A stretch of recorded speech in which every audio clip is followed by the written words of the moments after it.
मेरा कारोबार डूब गया और मेरे दोस्त ने कर्जे के बदले में मेरी पत्नी के साथ एक रात सोने को कहा। मैंने अपनी पत्नी को एक रात के लिए मना लिया और फिर मैं इसके बराबर वाले कमरे में छुप गया। जैसे ही कुछ देर गुजरी तो मैंने उसके कमरे में झांक कर देखा तो मेरी पत्नी और मेरे दोस्त की बात सुनी, जिसे सुनकर तो मेरे माथे पर पसीने आ गए।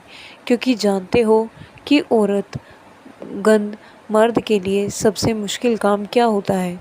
मर्द के लिए सबसे मुश्किल होता है अपनी ही पत्नी का सौदा करना। और मैं सौदा करने के लिए बेहतर मजबूर हो गया था। मेरे सामने मेरी पत्नी काले रंग की सिल्की साड़ी में क्या गजब लग रही थी। लेकिन उसके हसीन खुले लंबे बाल, उसके दूधिया रंगत और उसके हसीन नैन नक्श हमेशा ही मेरे चैन ले लेते हैं। मगर आज उसका श्रृंगार किसी और के लिए था। और स्तम यह था कि मैं यह सब जानता था। मैंने उसे खुद इसकी इजाज़त दे दी थी। मैंने उसके हुस्न पर एक नज़र डाली और आंखें झुका ली। मैंने दिल पर कैसे कैसे क़यामत गुजर रही थी, यह मुझसे बेहतर इस वक्त कोई नहीं जानता था।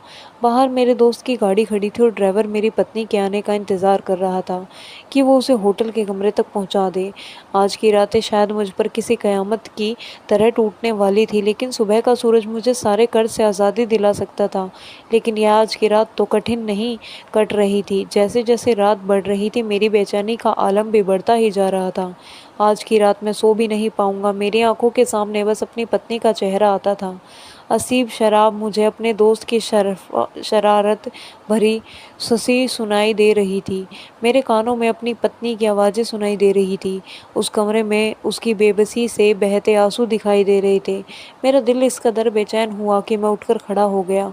मेरा दिमाग ऐसा हो रहा था कि फट जाएगा।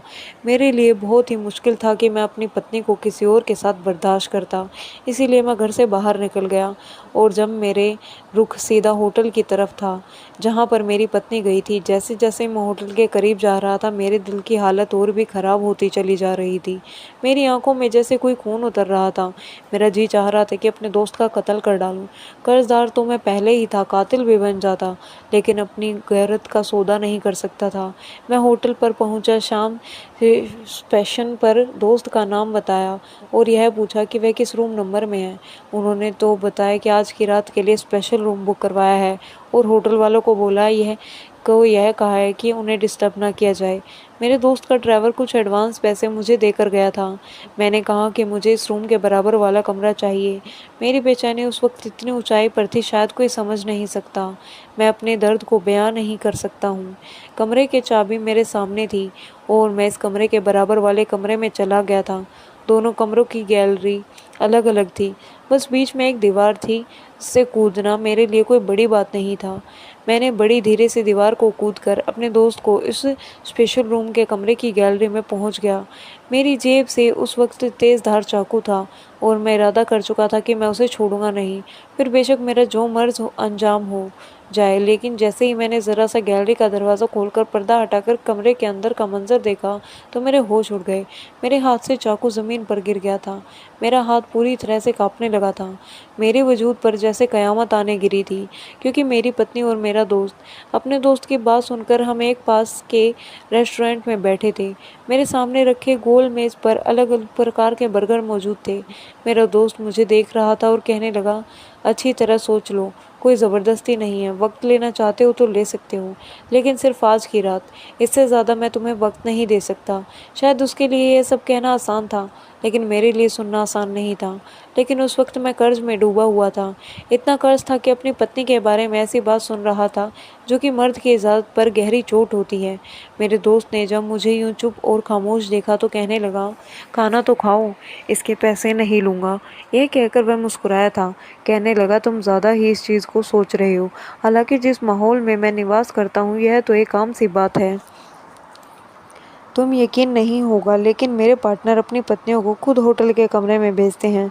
करोड़ों रुपए का कॉन्ट्रैक्ट पेपर एक रात में साइन हो जाता है। तुम भी मावला माल हो जाओगे। मैं नीचे नज़र झुकाए कैसे उसकी बकवास सुन रहा था, यह मैं ही जानता था। बेबसी और गुर्बत भी इंसान को ना जाने कैसे कैसे समाज के रंग दिखा देती है। सामने बैठा मेरा दोस्त बड़े मज़े से बर्गर खा रहा था, लेकिन मैं यूं था कि जैसे यह खान हल्क से नहीं बैठा हूँ। मुझे याद आने लगा कि बड़े घमंड में कभी यह भी कहता था कि जिस मर्द में गैरत नहीं उसे मर्द कहलाने का हक भी नहीं, और आज मैं जो कुछ अपनी पत्नी के लिए सुन रहा था मेरे लिए मौत के बराबर था। अपने ऐसी बहुत सी औरतें देखी होंगी जो अपनी मजबूरी की वजह से खुद को दूसरों के सामने बेच देती हैं, लेकिन शायद मैं पहला मर्द था जो अपनी मजबूरी की खातिर अपनी पत्नी को एक रात के लिए बेचने का सौदा कर रहा था। मेरी जो पत्नी ईश्वर की भक्ति में लीन रहती है, आज तक मेरे अलावा उसे किसी ने छुआ तक नहीं था। छूना तो दूर की बात है, उसे किसी ने देखा तक नहीं था। मुझे याद आने लगा, जब शादी पर जाना होता था, रितिका जब दुपट्टे से घूंघट निकालती थी तो मैं उसे कहता था कि तुम भी क्या हर वक्त खुद को लपेटे कर रखती हो। शादी पर सब औरतें तैयार होकर आएंगी, मेकअप से ही वह खूबसूरत लगती हैं, तुम तो वैसे ही बेहद हसीन हो। मेरा भी जी चाहता था कि तुम भी तैयार होकर जाओ, ताकि सब औरतें तुम्हें देखते ही रह जाएं और कहें कि राजेश की पत्नी कितनी खूबसूरत है। मेरी बात सुनकर वह कहती, मेरा हुस्न तो सिर्फ आपके लिए खास है राजेश, मैं इस लोगों को दिखाकर आम क्यों करूं? मेरा तो जी चाहता है मुझे आपके अलावा कोई ना देखे। रितिका की बात जैसे अब भी मेरे कानों में गूंज रही थी। मेरी आंखों में दर्द से आंसू निकल रहे थे। मैं अपनी ऐसी पवित्र पत्नी का सौदा करने जा रहा था। नहीं नहीं, मुझे यह सब स्वीकार नहीं। मेरे दिल की आवाज़ जुबान पर आई थी। मेरे दोस्त का बर्गर जो मुंह के करीब था, हाथ में ही रह गया। एक पल के लिए उसने मुझे गुस्से की नज़र से देखने लगा, फिर कहने लगा, ठीक है, कोई मसला नहीं, निकलो। मेरे लाख रुपए अपने दोस्त की बात सुनकर मेरी आंखों में जमा सीधा पानी मेरे गालों पर आ गया था। हालांकि मैं कोई कमज़ोर मर्द हरगिज़ नहीं था, पर बहुत मजबूत दिल का मालिक था, लेकिन अब टूट चुका था। मैंने फिर अपने दोस्त से कहा कि मुझे थोड़ा वक्त दो, इतनी बड़ी रकम का इंतज़ाम एक रात में नहीं कर सकता।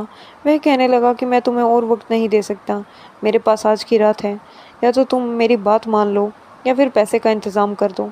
मैं वहाँ से उठकर बाहर निकल आया। हालांकि मौसम सर्द, हवाएं और ठंडी चल रही थी, लेकिन मुझे घुटन का एहसास इस कदर से हो रहा था कि सांस लेना भी भारी लग रहा था। मैं जाने कैसे अपने घर पहुंचा। रात के 1 बज गया था। मैंने दरवाजे की बेल तो फ़ौरन से रितिका की आवाज़ आई। मैंने कहा, मैं हूँ तो दरवाज़ा खोलो। उसने फ़ौरन से दरवाज़ा खोले मुझे अंदर देखकर कहने लगी, आप कहाँ रह गए थे? कब से आपका इंतज़ार कर रही हूँ।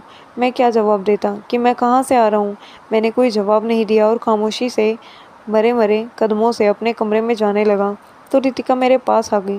कहने लगी, राजेश, आपके जवाब नहीं दिया। मैंने कहा कि मेरे सिर में दर्द है। वह कहने लगी कि राजेश, मैं आपके लिए खाना गर्म करती हूँ। मैंने नहीं सिर में हिला दिया। मैंने कहा कि मैं खाना खाकर आया।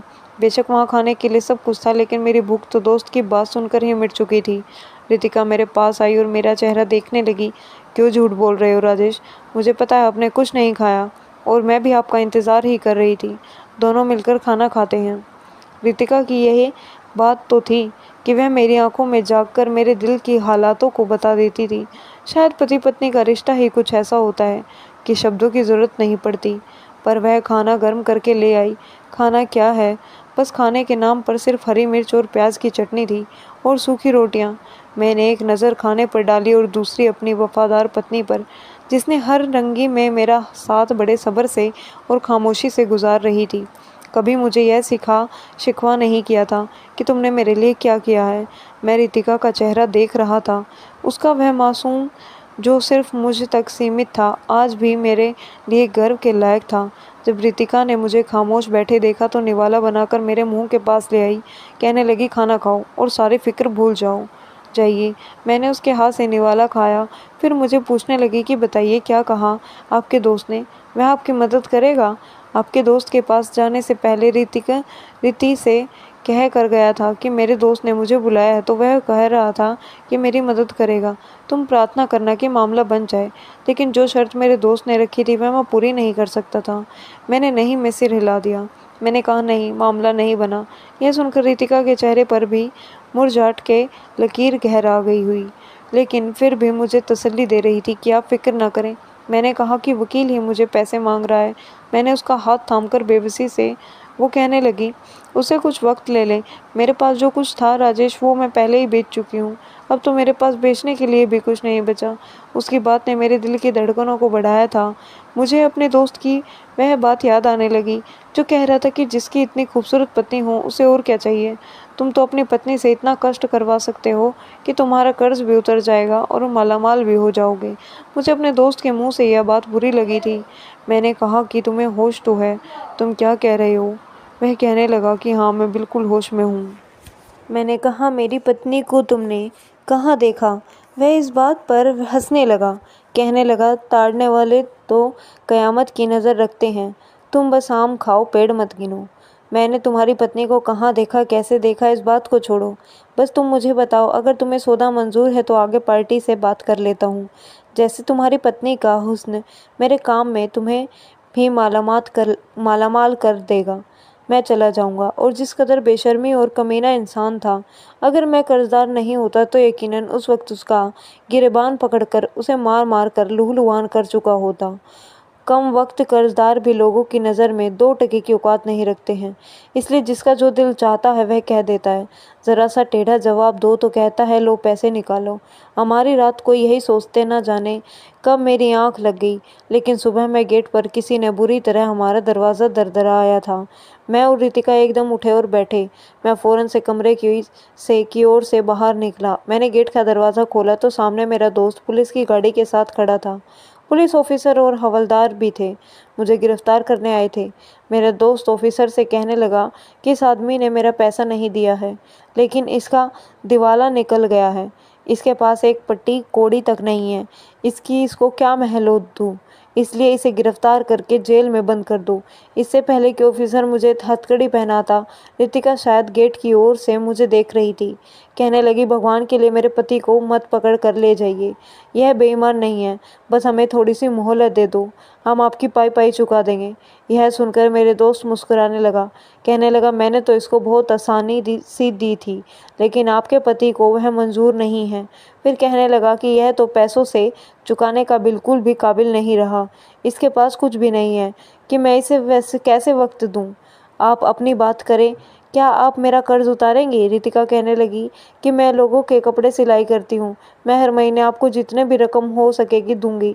यह बात सुनकर मेरे दोस्त ने अपना माथा चढ़ाया और कहने लगा, 7 लाख रुपए देने हैं, 700 नहीं। फिर इंस्पेक्टर के कहने लगा कि भाई इसे जेल में बंद कर दो। यह सुनते ही मेरी पत्नी दुपट्टे से अपना चेहरा छुपाई बाहर आ गई। मेरे दोस्त के सामने प्रार्थना करने लगी कि भगवान के लिए मेरे पतिदेव को गिरफ्तार मत करो। मेरा दोस्त कहने लगा कि ठीक है, अगर आपका पति मेरी शर्त मान लेता है तो मैं इसे छोड़ दूंगा। रितिका मुझे कहने लगी कि आप क्यों नहीं इसकी शर्त मान लेते। मैंने कहा कि मैं वो शर्त नहीं मान सकता। तुम्हें कुछ मालूम नहीं है रितिका, तुम अंदर जाओ, मैंने सख्त अंदाज में कहा था। लेकिन रितिका ने शायद मेरी गिरफ्तारी बर्दाश्त नहीं हो रही थी। मेरे दोस्त से कहने लगी, चौधरी साहब, मैं राजेश को मना लूँगी, मैं आपकी हर इच्छा को पूरी कर दूँगी। भगवान के लिए ना पुलिस स्टेशन में मत लेकर जाओ। मेरे दोस्त ने पुलिस वालों को इशारा किया तो वह वापस अपनी जीप में बैठकर चला गया। मेरा दोस्त कहने लगा कि अंदर चलकर बात करते हैं। यह कहकर वह मेरे घर के अंदर दाखिल हो गया। उसके पीछे मैं और रितिका भी घर में दाखिल हो गई, लेकिन इस बार मेरा दोस्त मेरे बिना ही रितिका से बोला था। कहने लगा कि मैंने तो पहले रात से कहा था कि बीच का जो है उसे तुम मान लो, जो वो तुम्हारे न्यारे न्यारे हो जाएंगे। क्या है कि मैं पैसों के मामले में बड़ा घटिया किस्म का इंसान हूँ, अपना नुकसान नहीं कर सकता था। वे बड़ी निजात से अपनी आदत को जाहिर कर रहा था। रितिका कहने लगी, आप बताएं राजेश को क्या करना होगा। मेरा दोस्त एक कमीने की हंसी हंसते हुए रितिका को बड़ी गंदी नज़र से देख रहा था। मुझे लगा कि जैसे मेरे खून में आग लग जाएगी। मैं मुश्किल से सब्र कर रहा था। फिर कहने लगा कि आप बताइए, राजेश ने क्या शर्त बताई थी? रितिका ने नहीं, मैं सिर हिला दिया। अब भी उसका चेहरा छुपा हुआ था। मेरा दोस्त कहने लगा, देखो, अगर आप चाहती हो कि इसका कर्ज माफ़ हो जाए तो मैं इसे एक अच्छी खासी रकम कारोबार के लिए भी दूंगा। इसके लिए आपको कोशिश करनी होगी। यह कहते हुए वह रितिका के करीब होने लगा, लेकिन वह बीच में आ गया। अपने दोस्त को एक हाथ से पीछे किया और सख्त अंदाज में उससे कहा कि मेरी पत्नी कुछ नहीं करेगी, तुम यहाँ से जाओ और जो कर सकते हो कर लो, मुझे पुलिस से पकड़वा दो या फिर फांसी पर चढ़ा दो। मेरी बात सुनकर रितिका रोने लगी। कहने लगी, राजेश साहब हो तो मैं हूँ, मुझे पूछ लेने दीजिए कि क्या काम है। मैंने कहा, तुम नहीं जानते इस आदमी को, जो ये कह रहा है वो काम मैं तुमसे कभी नहीं करवा सकता। लेकिन रितिका कहने लगी कि वह भी मंजूर है। कहने लगी, मैं आपको कभी भी जेल की सलाखों के पीछे नहीं देख सकती। यह सब भी अभी होश रहा है। तब दोस्त ने रितिका को अपनी शर्त बताई तो कुछ पल के लिए फटी की फटी आंखों से मेरे दोस्त को देखने लगी। उसके बाद एक नज़र मुझ पर डाली तो मैंने फ़ौरन से अपनी नज़र नीचे कर ली। उसके बाद वह नहीं रुकी, फ़ौरन से कमरे में चली गई। मेरा दोस्त कहने लगा, अगर तुम्हारी पत्नी मान जाए तो मुझे बता देना, वरना फिर पुलिस लेकर आऊँगा। यह कहकर वह घर से बाहर चला गया। मैं कमरे में नहीं गया। किस मुंह से जाता? 2 घंटे रितिका भी कमरे से बाहर नहीं आई। 2 घंटे बाद वह कमरे से बाहर आई और उसकी आंखें उसकी रो रो कर सूजी हुई थी। खुद ही आकर मेरे पास बैठ गई और कहने लगी, आप अपने दोस्त को हाँ कर दें। मैंने हैरानी से उसकी तरफ देखा तो मुझे रितिका से इस जवाब की हरगिज़ भी उम्मीद नहीं थी। मैंने कहा, रितिका, मैं बर्दाश्त नहीं कर सकता। मुझे वह इम्तिहान मत मांगो जो मैं नहीं दे सकता। कहने लगी, मैं आपको ऐसे जेल में नहीं देख सकती। और आप क्या समझते हैं, अगर आप जेल में बंद हो जाएंगे तो मेरे साथ क्या होगा? मैं अकेले घर पर वैसे भी असुरक्षित ही रहूंगी। रितिका की बात ठीक है। अगर मैं जेल चला जाता तो पीछे से कोई भी उसके साथ कुछ भी कर जाता। मैं कैसे अपना बचाव कर सकती थी? लेकिन फिर भी मेरा इस पर दिल नहीं मान रहा था। कैसे अपने सामने अपनी पत्नी को के एक पाप की दलदल में धकेल देता। दूसरा कोई रास्ता मेरे पास ना था। हालात के मद्देनज़र देखते हुए मैंने अपनी गैरत को सुला दिया था और यह एक मर्द के लिए बहुत मुश्किल काम होता है। मैंने अपने दोस्त को फ़ोन किया और कहा कि मुझे उसकी शर्त मंजूर है और यह सुनकर वह कहने लगा, तुमने वक्त रहते बड़ा अक्लमंदी वाला फैसला किया है। फिर उसने अगले ही दिन अपने ड्राइवर के साथ एक तड़कता भड़कता सा जोड़ा मेरी पत्नी के लिए भेजा था, जो उसे पहनकर उस ड्राइवर के साथ किसी होटल के कमरे में जाना था। मैं अपना रुख बदल लिया था। रितिका के जाने के बाद मुझे चैन नहीं आया था, इसलिए मैं भागता हुआ होटल पहुंचा था। कुछ पैसे मेरे दोस्त के एडवांस मुझे अपने ड्राइवर के हाथों भेजे थे। मैंने उसके बराबर वाला कमरा लिया था और उसकी गैलरी से मैं कूदकर जब अंदर जाकर देखा तो मेरे होश उड़ गए। मेरी पत्नी मेरे दोस्त के पाँव में हंस रही थी और बात कर रही थी। कहने लगी, मैं तो समझती थी कि कभी दोबारा तुम्हें देख नहीं पाऊंगी, क्योंकि राजेश बहुत ही गैरतमंद किस्म का इंसान है। इसलिए मुझे समझदार और अच्छी पत्नी होने का ड्रामा करना पड़ रहा था कि उसे मुझ पर शक ना हो जाए। मेरे दोस्त कहने लगा, देख लो मेरी अकल का कमाल, मैंने उसका सारा पैसा भी हथिया लिया और पत्नी भी। मेरा दोस्त बोला, वह बेवकूफ़ यह समझता है कि उसे नुकसान हो गया, हालांकि ऐसा कुछ भी नहीं हुआ। मुझे याद आने लगा कि मेरा दोस्त जब मेरे साथ पार्टनरशिप में काम करने आया था तो मेरे पास अच्छी खासी रकम थी, उसकी थी, लेकिन पैसा मैंने लगाया था। हमने लाखों का कपड़ा खरीद कर फैक्ट्री के गोदाम में रखवाया था कि जल्द से जल्द बच्चों को गारमेंट को तैयार करके मुनाफा कमाएंगे। मेरे दोस्त ने मुझे बड़े बड़े ख्वाब दिखाए थे, लेकिन एक रात में सो रहा था और उसका फ़ोन आया कि राजेश फैक्ट्री के गोदाम में आग लग गई थी, जल्दी पहुँचे। जब मैं वहाँ पहुँचा तो पूरा गोदाम माँ के लपेटे में आ गया। फायर ब्रिगेड आग बुझा रही थी। मेरे दोस्त रोते हुए मेरे पास आया और कहने लगा कि सारा माल जलकर राख हो गया, ढेर बन गया है, तुम्हारा तो दिवाला ही निकल गया है। सारा माल तुम्हारे पैसे का था, तुम तो सड़क पर आ गए हो। उस वक्त मेरी हालत थी कि मैं बेहोश होकर गिर गया। मेरे दोस्त मुझे हॉस्पिटल लेकर गया। मुझसे वह सदमा बर्दाश्त नहीं हुआ। जब मुझे होश आया तो मेरी तबीयत संभाली तो रत का मेरे पास बैठी हुई थी। कहने लगी, आपके हॉस्पिटल का बिल मैंने अपने जेवर बेचकर दिया है, आप बिल्कुल भी ठीक हो जाएंगे। मैं अभी कुछ समय पहले ही घर आया था कि मेरा दोस्त मेरे घर मुझसे मिलने आ गया। कहने लगा, जो माल जला है उसमें तुम्हारे माल के अलावा हमने इधर भी उठाया था ताकि पार्टी का ऑर्डर पूरा कर सके, और वह माल भी जल चुका है और अब वह आदमी पैसों का तगाजा कर रहा है। मैंने कहा, मैं कहाँ से इतनी बड़ी रकम लेकर आऊँ? वह कहने लगा, यह तो तुम्हें सोचना चाहिए, क्योंकि नुकसान तुम्हारा है, मेरा नहीं। दोस्तों और मेरी पत्नी मुझे मिलकर धोखा दे रही थी, ये क्योंकि अब वह कबूल कर रहा था कि गोदाम में आग लगने से पहले वह माल निकाल चुका था जो जला था, बेकार और ख़राब माल था। यह सब उसने मुझे फंसाने के लिए किया था ताकि मेरे सामने मेरी पत्नी के साथ रंगरलियां मना सके।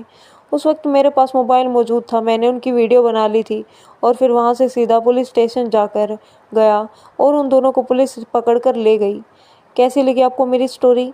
कमेंट करके ज़रूर बताएं। अच्छी लगी हो तो लाइक करके सब्सक्राइब कर दें। मिलते हैं कल आपसे एक नई कहानी में, तब तक के लिए धन्यवाद दोस्तों।